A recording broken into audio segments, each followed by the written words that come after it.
그런 거죠. 그러니까 예를 들어서 아 오늘 기분이 왜 이래? 아 기분 꿀꿀해. 이런 느낌이 이제 약간 날씨죠. 그럼 기운은요? 근데 기운은 약간 나의 가치관 같은 거. 훨씬 더 긴 시간 걸쳐서 만들어지는 거 있잖아요. 아 나 오늘 가치관이 왜 이래? 이러진 않잖아. 그죠? 조금 더 괜찮은 예시를 제가 들어볼게요. 인사 시간도 맞습니다. 여러분의 시간을 낭비해드릴 느리지만 쿨한 과학 레미트입니다. 반갑습니다, 교수님들. 반갑습니다. 반갑습니다. 또 오늘 귀한 분 모셨는데 네. 저희 안될거의 오랜 팬분이시거든요. 네, 그래가지고 사실은 개인적으로 또 오늘 이 자리를 정말 오랫동안 기다려주시고 고대해주신 오상진 박사님 모셨습니다. 예. 저는 이제 기술 개발을 하는 사람은 아니고 오히려 기술 개발을 하는 사람들을 좀 도와서 어떻게 하면 국가의 이익이 될 수 있을까라는 거를 기후변화의 관점에서 제가 중간에서 좀 도와드리는 그런 정책을 연구하는 사람입니다. 정책을 하는 데 있어서 과학적인 사실에 기반한 정책이 필요하거든요. 어허. 기후변화가 어떻게 대하고 있는가? 우리 지구는 어떻게 흘러가고 있지? 앞으로 우리 세상은 어떻게 변하고 있지? 우리 얼마나 살 수 있지? 이런 예. 거를 거를 하나하나씩 과학적인 사실을 가지고 이제 우리가 이제 이거는 탄소를 규제해야겠다. 앞으로 이런 기술을 좀 개발해야 됩니다. 라는 거를 우리가 이제 연구를 하는 입장에서 제가 지금 일을 하고 있다라는 말씀을 드리고 예. 오늘 주제도 그와 관련이 있습니다. 네. 말씀드렸다시피 기후변화 너무 이제는 뭐 진부할 정도로 많이 들었던 단어이기도 하고 네. 현재 우리가 지금 맞이하고 있는 어떤 상황일 수 있어요. 네. 그래서 이 그림을 보면은 한쪽은 뜨겁고 예. 한쪽은 차가운 그런 그림을 지금 제가 보여드렸는데요. 기후변화의 특징이 약간 일종의 우리가 시소 효과라고 하죠. 예. 한쪽이 내려가면 한쪽은 올라가게 되고 그래야 평형이 이루어지지 않습니까? 네. 한쪽이 더워지면 한쪽이 이제 추워지고 한쪽이 가뭄이 들면 한쪽에선 또 홍수가 일어나고 있고 그런 평형이 이제 유지되고 있고 그런 변동이 계속 일어나는 것이 기후변화의 특징이라고 할 수가 있거든요. 예. 보시는 이 네 개의 사진이 예. 이게 작년 한 해 동안 일어났던 기후변화의 어떤 현상이라고 할 수 있지 않을까? 어허. 이거는 이제 정확하게 하면 이상 기상이라고 할 수가 있고요. 네. 첫 번째는 이제 그 라인강에 슬픔의 돌이 드러난 그 사진이죠. 최악의 가뭄이 일어났던. 네. 저게 드러나면 안 되는데. 예, 안 되는데. 그리고 두 번째, 옆에 있는 거는 파키스탄의 국토 3분의 1이 잠겼던 대홍수. 세 번째는 아시죠? 예. 작년에 이제 역대급 태풍, 태풍. 흰남노.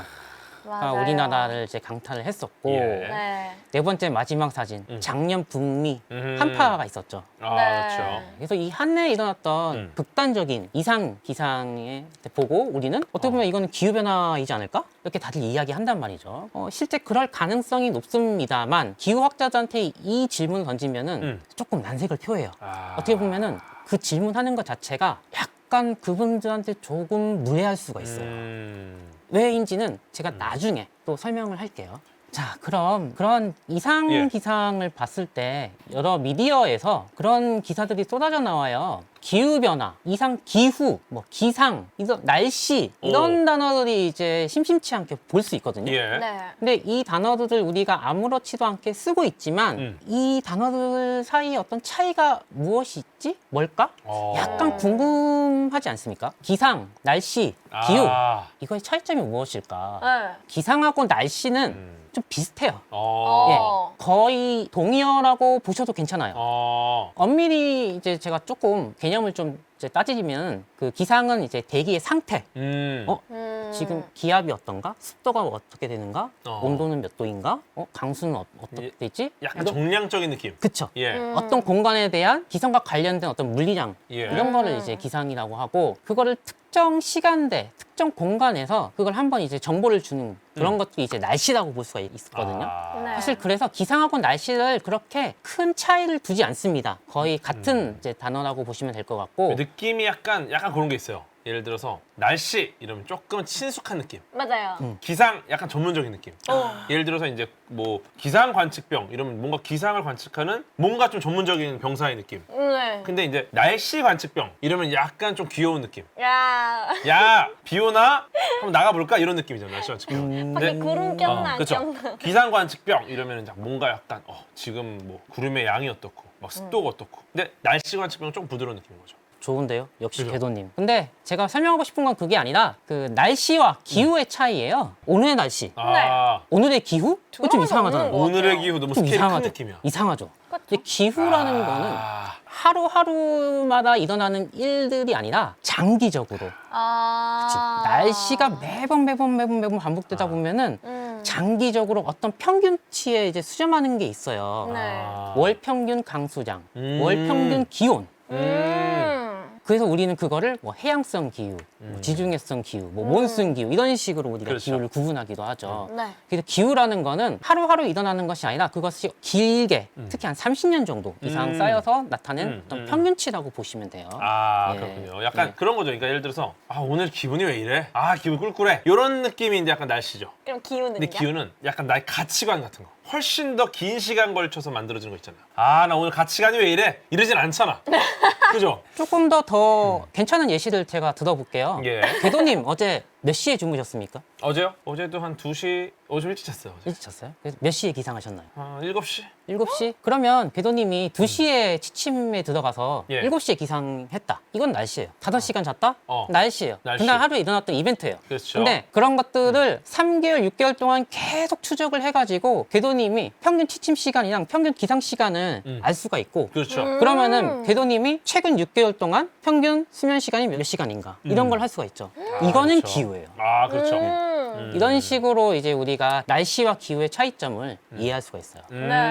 그렇군요. 자, 그래서 우리가 기후에 대해서 어느 정도 개념을 이해했으면은 기후 변화라는 거를 나름대로 정의를 할 수가 있어요. 기후 변화 한 세대를 한 30년 정도 보거든요. 예. 네. 한 세대에 걸쳐서 일어나는 평균적인 날씨 패턴 이게 기후예요. 근데 그것이 변화한다. 달리 말하자면 벗어난다는 거죠. 아, 이거 문제가 네. 크죠. 그렇죠. 평균 날씨 패턴에서 벗어나는 현상. 예. 이것이 바로 기후 변화입니다. 그래서 우리는 기후 변화에 대해서 이제 이해를 하게 됐어요. 네. 자, 그러면은 지금 사는 시대에 계속 기후 변화라는 단어를 정말 귀가 따갑도록 듣고 있는데 예. 이게 우리가 사는 시대에서만 일어났던 것이냐? 그게 아니죠. 지구의 전 역사에 걸쳐서 기후 변화는 계속 일어났었습니다. 그렇죠. 자, 이거는 이제 5억 년 전부터 예. 네. 지금까지 일어났던 지구의 평균 기온을 나타내는 건데요. 어허. 예. 오. 지금 보시는 되게 급격한 기후 변동이 많이 있었고 예. 네, 여기서 나오는 이제 1, 2, 3, 4번은 그 시기에 급격하게 일어났었던 어떤 생물학적에서는 대멸종 사건을 의미합니다. 아. 총 5번의 대멸종이 있었는데요. 그렇죠. 3번과 4번 사이에 또 하나의 멸종이 있었어요. 음. 예, 지금 있는 자료에서는 그게 언급이 안 돼 있는데요. 예. 예, 대봉기 멸종이 하나 있었고 지금 5번. 근데 우리가 지금 뭐 기후 뭐 온난화다 뭐다 하면서 우리가 좀 뭔가 간빙기 있는 게 아닌가 하는데 실제로 5번을 기준으로 보면은 지구 전체 역사에서 봤을 때 거의 빙하기에 지금 위치해 있거든요. 사실 추운 시기에 살고 있어요. 그 5번을 좀 확대해 보면은 네. 한 80만 년 전부터 오늘 날까지 이렇게 한번 확대를 해본 거예요. 예. 네. 그러면은 평균적으로 정말 빙하기 시기에 살고 있었음에도 불구하고 올라갔다 내려갔다 이게 주기적인 변동이 있었어요. 그런데 최근에 봤을 때 갑자기 저 투데이라고 써진 부분 엄청나게 올라가고 있죠. 네. 예. 네, 심상치 않다. 어허. 그 변화는 지구의 전체 역사를 이제 통틀어서도 짧은 시간 안에 그런 급격한 기온 상승은 없었기 때문에 이제 과학자들이 유심치 않게 이제 보고 있는 상황이죠. 좀 이상하다는 겁니다. 예, 사실은 이상하다. 정상적인 변화는 아니다. 그래서 역사 시대 최근 2000년 사이에 이제 역사를 들어봐서도 온난화 시기가 있었고 또 약간의 소빙하기 시기가 있었어요. 그 원인에 대해서는 명확하게 밝혀진 바는 없습니다. 음. 네, 이게 그 당시에 이제 기록이 없었기 때문에 보면은 온도 차이가 얼마나 안 되는데도 불구하고 이 시기에 상당히 추웠다고 해요. 예. 예, 그 원인도 이제 다양하게 있는데 그 당시에 태양의 흑점수가 비정상적으로 좀 이제 줄어들었다. 그걸 이제 마운더 극속이라고 하는데요. 그 당시 소빙하기의 원인, 유력한 그걸로 이제 지금 보고 있습니다. 그래서 이 시기에 좀 많이 힘들었어요. 실제로 여러 가지 이제 정치, 사회적으로 좀 혼란이 있었고, 우리나라에서도 상당한 이제 혼란과 기근이 발생했는데, 대표적인 기근이 있었죠. 경신 대기근이라고 1670년부터 1671년 사이에 경술년, 신해년 그래서 이제 앞에 경신 해서 경신 대기근이라고 해요. 예. 이때 거의 뭐 태풍, 집중호우, 뭐 전염병 이런 이제 종합 세트들이 이제 나오면서 많은 사람들이 이제 죽었고 안 좋은 건 예. 거의 다 왔죠. 네. 예. 정말 이제 조선시대 역사상 가장 큰 재앙이었다라고 평가받는 그런 이제 시기였었고, 이 시기에 또 서양에서도 상당한 많은 이제 사회적인 혼란이 있었어요. 그 시기를 관통하는 또 이론이 있었거든요. 영국의 경제학자 토마스 메서스라는 분, 인구론. 마스 형. 한창 시절 때 좀 이게 좀 많이 등장했었거든요. 예. 근데 뭐 식량은 이제 산술급수적으로 이제 증가한 데 비해서 인구가 기하급수적으로 증가하다 보면은 결국에는 식량 생산에 한계가 와가지고 예. 결국 디스토피아로 갈 수 있겠다. 그런 부정적인 예측을 했어요. 그렇죠. 과거에 예. 이런 식으로 했죠. 예, 그게 또 서양에서의 좀 어떤 혼란을 부추기는 예. 이제 그런 이론으로 좀 작용을 했었는데 아시다시피 이게 이미 파괴되었죠. 그렇죠. 예, 논파가 뭐 되어가지고 잘 살고 있으니까요. 예, 이게 기술의 발전이 있어가지고 예. 결국에는 메서스 트랩이 깨지고 네. 이제 우리가 이제 식량을 얻어서 이제는 풍족하지 않습니까? 이제는 딴 데 멀티를 먹으려고 이제 쳐들어가서 자원을 예. 빼앗아야죠.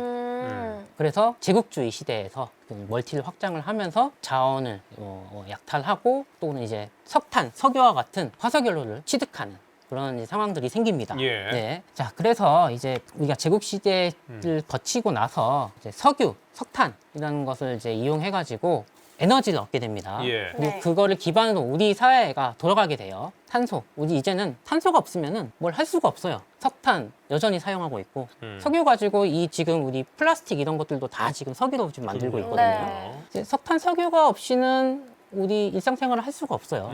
그래서 지금 우리가 지금 그걸 얘기하는 것이 바로 탄소 사회라는 겁니다. 우리는 여전히 탄소에 의존하는 탄소 사회에 살고 있다. 여전히 라고. 탄소가 메인이다. 예, 말씀드릴 수 있겠습니다. 예. 네. 자, 이런 탄소 사회에서 살아가고 있는데 네. 발전, 에너지를 얻기 위해서 석탄, 석유 떼고 있죠. 예. 네. 산업에서도 쓰고 있죠. 네. 그 제철에서도 이런 걸 이제 재련하기 위해서 코크스, 탄소 같은 것도 많이 쓰고요. 예. 건축, 건물, 콘크리트 할 때도 탄소 많이 이제 배출이 되고요. 수송할 때도 휘발유, 경유 네. 이런 데서도 이제 석유가 많이 들어가죠. 그래서 발전 산업, 건물, 수송 전 분야에 모든 화석 연료가 다 들어가게 되는데 네. 우리가 이런 걸 마구마구 이용하다 보면은 결국 나중에 최종적으로 생산되는 게 이산화탄소, CO2라는 것이 나옵니다. 예. 결국에는 저거밖에 남지 않는데 문제는 그 이산화탄소가 계속 마구마구 발생이 되다 보니까 결국 뭔가 우리한테 좋지 않은 영향을 끼치고 있다는 거죠. 네. 이산화탄소가 한번 배출이 되면은 자연에 흡수되기까지 오래 걸리거든요. 그렇죠. depu장님 한 몇 년 정도 걸릴 것 같나요? 10년? 10년? 그보다 조금 더 많을 텐데 20년? 100년 정도 걸립니다. 그렇게 오래 걸려요? 한 번 배출된 탄소가 100년 동안 계속 대기 중에 머무른단 말이에요. 근데 그 사이에 우리가 가만히 있는 게 아니잖아요. 어허. 계속 탄소를 배출하고 있어요. 네. 그럼 대기 중에 탄소가 계속 쌓이고 그게 뭔지는 모르지만 계속 부정적인 영향을 끼치고 있다는 것이죠. 그것이 현재 일어나고 있는 기후변화입니다. 그래서 그러면 어쨌든 이산화탄소가 나온다는 건 알겠어요. 그럼 이산화탄소를 누가 이걸 어떻게 측정을 했을까? 그거에 대한 히스토리가 있습니다. 보시는 사진, 하와이 빅 아일랜드라는 큰 섬에 있는 마우나로아라는 산 중턱에 관측소가 있어요. 예. 네. 마우나로아 관측소에서 이거를 매년 매일매일 대기의 이산화탄소의 농도를 측정을 하고 있어요. 이것이 한 1958년부터 지금까지 거의 한 60 몇 년 동안 매일매일 측정을 하고 보고를 하고 있습니다. 근데 지구의 이산화탄소 농도를 측정하는데 왜 하필 저런 좀 오지에 왜 세웠을까? 관측소를? 근데 이산화탄소를 측정을 하려면은 주변에 어떤 산업시설에 영향을 받지 말아야 돼요. 청정 지역이 있어야 돼요. 그리고 그렇죠. 충분히 높은 지대에 있어야 돼요. 왜냐하면 이산화탄소가 대기에 방출되면은 대략 이제 대기 대륙권이 한 10km 안팎에 있지 않습니까? 그러면은 한 3km 정도 이상의 지역이 있어야 골고루 이산화탄소가 좀 퍼져 있는 상황이거든요. 그래서 이제 마우나로아 관측소인 경우에 한 3,000m 이상 해발에 지금 위치해 있기 때문에 인간의 발자취가 닿지가 않고 또 충분히 높은 지대에 있기 때문에 우리 지구의 평균 이산화탄소의 농도를 측정할 수 있는 대표적인 장소가 된 거예요. 네, 그래서 그 미국 해양대기청 노아에서 네. 1957년부터 이 관측소를 세워가지고 매일매일 측정하기 시작합니다. 그래서 그 관측소에서 보통 우리가 이산화탄소를 측정할 때 요즘은 장비가 좋잖아요. 그렇죠. 네. 디지털 장비도 쭉 하잖아요. 네. 근데 여기서는 과거에 전통적인 방식을 이용해요. 플라스틱을 이용해서 폭을 열어가지고 이제 숨을 한 10초 정도 참고 이제 샘플링을 해요. 아, 왜 숨을 참을까요? 이산화탄소. 그쵸. 나온. 호흡하고 내쉴 때 이산화탄소가 나오기 때문에 그 샘플에 영향을 미칠 수가 있어요. 그렇죠. 어. 그렇기 때문에 숨을 한 10초에서 15초 정도 참고 이렇게 호흡을 돌려가지고 대기 중에 이제 샘플링을 하고요. 네. 그걸 통해 가지고 이제 적외선 이제 분간법을 이용해 가지고 이산화탄소의 농도를 매일매일 측정을 하고 있습니다. 그거를 이제 개발하신 분이 바로 사진에 나와 있는 찰스 데이비드 킬링. 어허. 이분이 1958년부터 2005년까지 매일매일 하루를 거르지 않고 이산화탄소 농도를 매번 측정했어요. 정말 대단하신 분이에요. 네. 이분 때문에 우리 지구에 이산화탄소가 되게 늘어나고 있다. 그리고 기후변화가 일어나고 있다. 이런 거를 밝힐 수가 있었어요. 네. 이분이 없었다면 아마 그 발견이 최소한 10년 정도 아. 늦춰지지 않았을까. 보시는 것이 이제 연도별로 예. 우리 이산화탄소 농도가 얼마나 변화하고 있는가 네. 이거를 계속 보고 있는 거예요.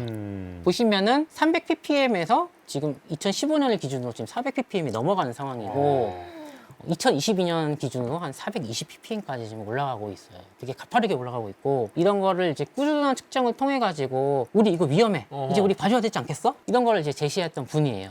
그래서 이게 킬링이라고 하는데 좀 유의를 사용해서 이를 I로 바꾸면은 킬링, 죽이는 커브가 되지 않습니까? 어떻게 보면은 우리 인류와 생태계를 위협하는 킬링 커브가 그러게요. 될 수도 있습니다. 그래서 이거는 정말 워낙 유명한 건데, 근데 이 커브를 보시면은 이게 지금 계속 왔다 갔다 하면서 막 올라가거든요. 예. 네. 이게 왔다 갔다 하는 게 혹시 뭔지 아세요?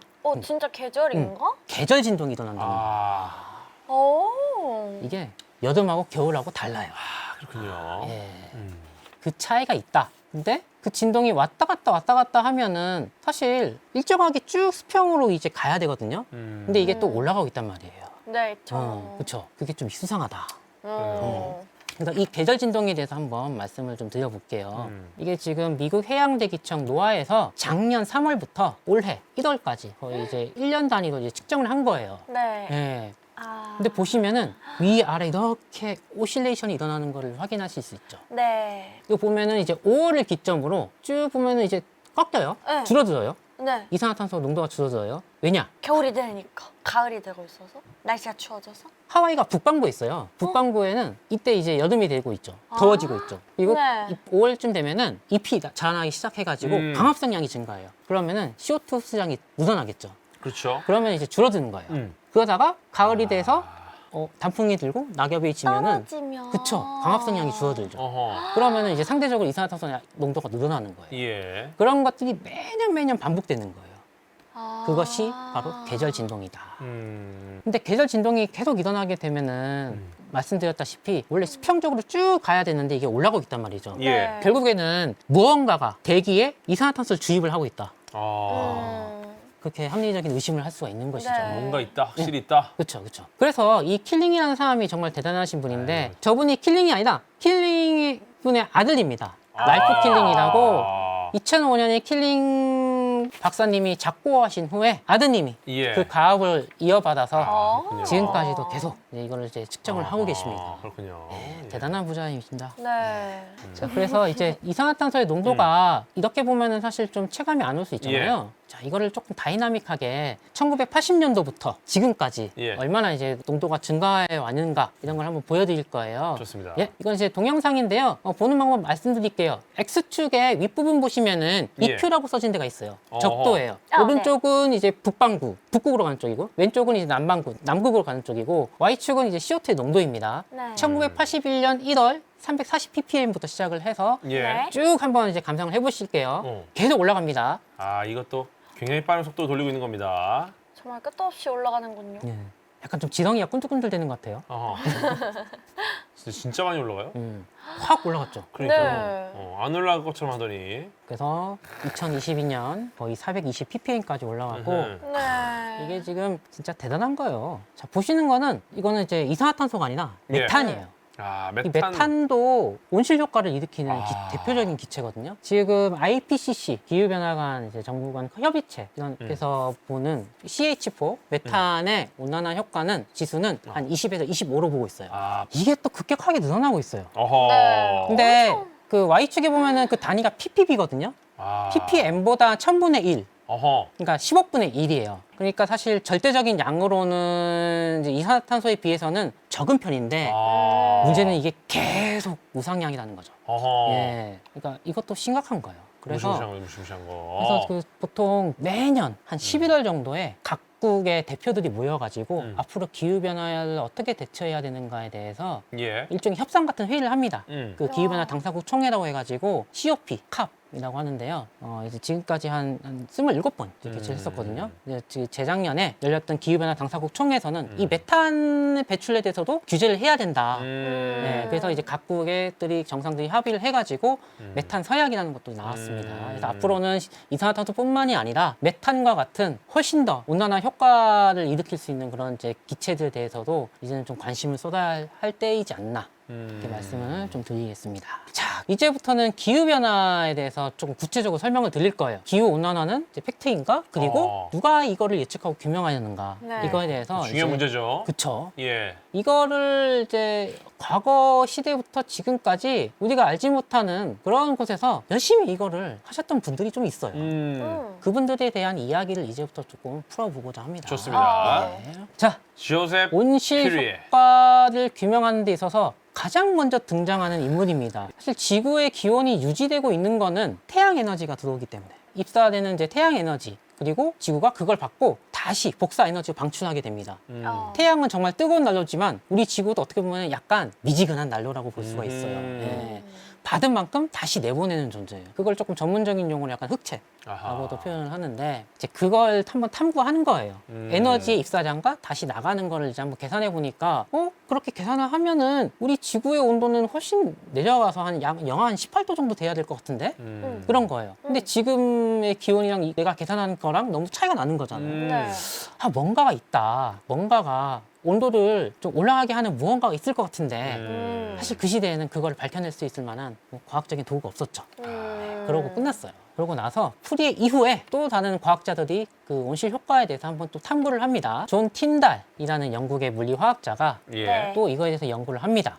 이분이 이제 실험 장치를 가지고 이제 물을 가열해 가지고 각 모든 기체를 다 이제 통과시켜 가지고 한번 측정을 해봐요. 적외선으로 이제 한번 이제 통과시킨 다음에 온도 차이가 어떻게 되는가를 한번 봤는데 네. 보니까 수증기 그리고 이산화탄소를 넣었을 때 온실 효과가 나오는 것 같다.